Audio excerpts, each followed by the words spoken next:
MCU fans.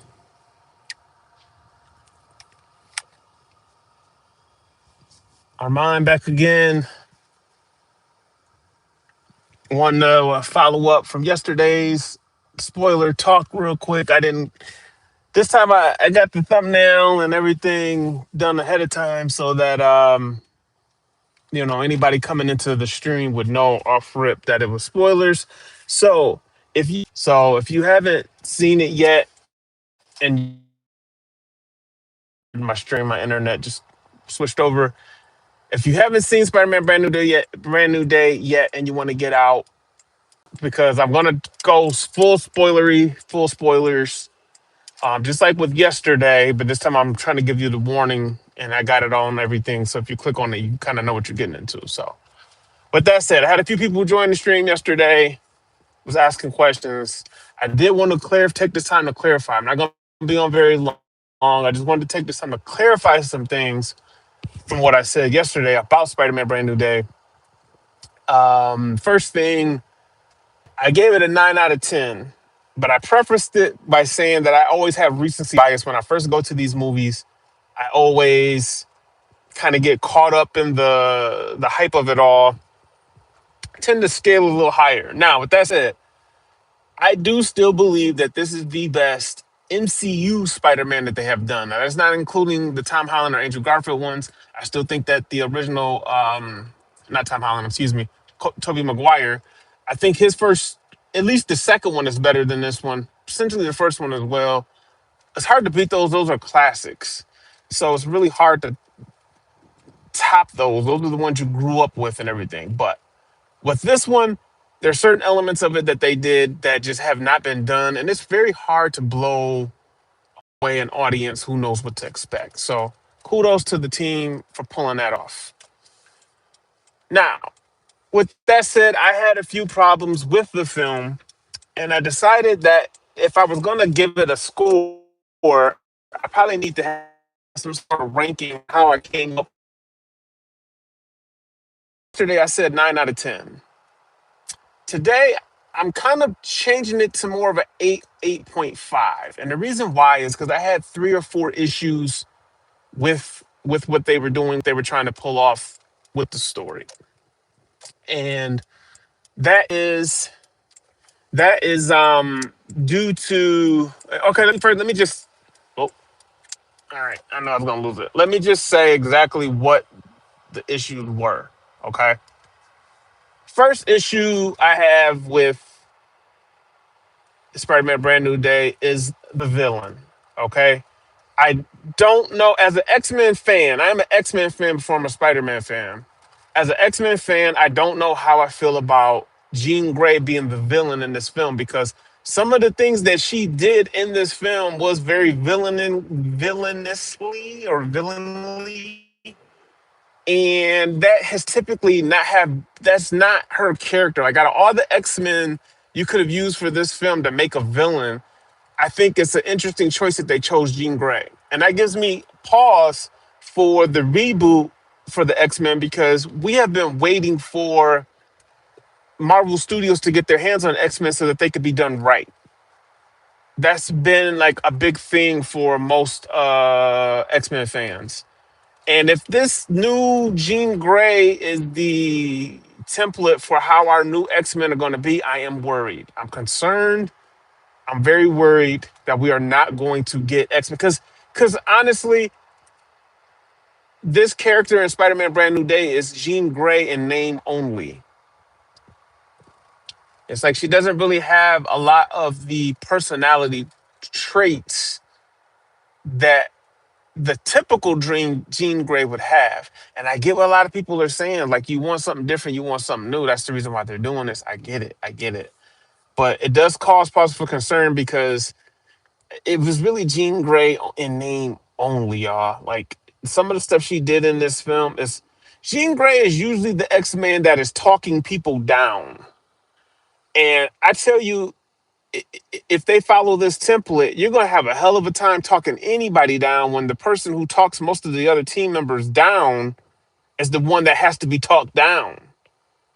And unless they want to explain this by her having some sort of phoenix powers or a phoenix going on in her or something to that effect, okay, yeah, maybe you could pull it off, but like, this is like that jeans. And then, and like I said, not to be funny or nothing, but like, Jean Grey is known for a good feint. Her powers, exhaust her. So we didn't get any of that in Spider-Man Brand New Day. So just heads up on that. So I would say that's probably my first concern with the film was that. Number two is the hand. Okay, y'all. And like with Jean Grey, I like Sadie Sink's casting as Jean Grey. I think she did an excellent job as Jean Grey. She's gonna be a great Jean Grey. The hand being in Spider-Man Brand New Day was awesome. This was like some of the best fighting choreography, best fighting that they've had in Spider-Man Brand New Day. So I'm not complaining about the hand being in the film. I felt like they were shoehorned in the film because they didn't really have a reason to be in the film. And that kind of shortchanges the hand on their whole purpose in the MCU. Like, I wish we got this version of the hand with Daredevil, with the original Daredevil, but that wasn't Marvel Studios' budget. But it would be great to see him come back. There's the rumors out there about a hand, the hand having a Marvel Disney Plus show. I would love to see it. And I'll touch on other things that's going on in Marvel right now as far as if I think they'll actually really get a show. But they were awesome in this movie. They were utilized great. They just did not have a real reason for being there. The real villain of this film, we really don't get much on because they're trying to set him up for X-Men. So why does he have the hand with him? We don't know. They never went into it. They never even explained if who we're looking at is the hand or what. I think they may have mentioned that it was the hand, the ninjas, but they never like explain why they were helping Metzinger. Okay. So that's the issue. Now, Spider-Man had previously fought the hand before in the montage, so he knew it was the hand, but they didn't really go into the hand or build them up or say why they were there. That's issue number two. Issue number three, for me, would be the Metzinger part of it. They never really established him as the real villain. And they never established why Spider-Man was helping him in the first place because he's had previous run-ins with the DODC, and that aspect they never. These are kind of like plot holes in the why of how they did everything they did. Like, you could be amazed at the outcome of it, but then when you go back and you think about it, it was like, well, why would Spider-Man be helping DODC? Like, especially like if Yelena's getting all this information and she's telling him the DODC is X, Y, and Z, why would he? You know what I'm saying? Like, why would he help them? So that's an issue in and of itself that he was even helping them to the point where it gets to the point where Jean Grey and her sister and this whole, the whole thing going on with that. It's just like he shouldn't have been helping them in the first place, really. So it kind of taints our Spider-Man from that standpoint. Now, the other, and see, that's for me, that's not a big one. Okay, so if I'm doing half a point or whatever, that's not a big one, but that is a major plot hole. And then I would say the other thing from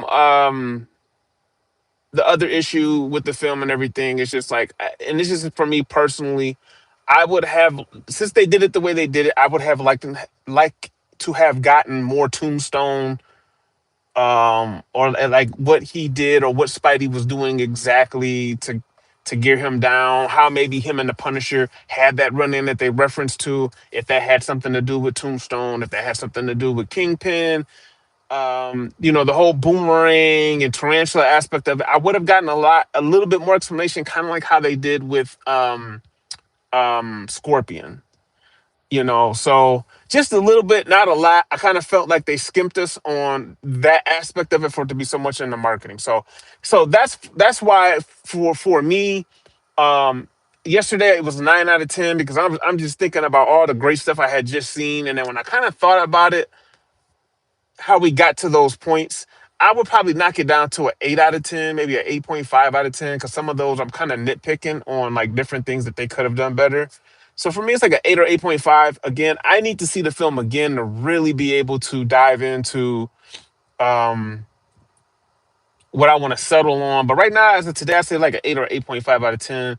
I still think it's better than the original three, the home series MCU films, even though those were great. And I still think the Mysterio adaptation is the best villain adaptation that they have done because I didn't know how they were going to do that. But I think this one tops it. I think this is the Spider-Man we have always been wanting. This felt like the Spider-Man film. So that's all I want. I just wanted to go on today, real live, real quick. What's up to everybody in the chat? For thank you for stopping through, Amelia, and I think that's Ellie only, Orlando Santiago. No problem. I just wanted to kind of share that spoiler information just from yesterday as a part two.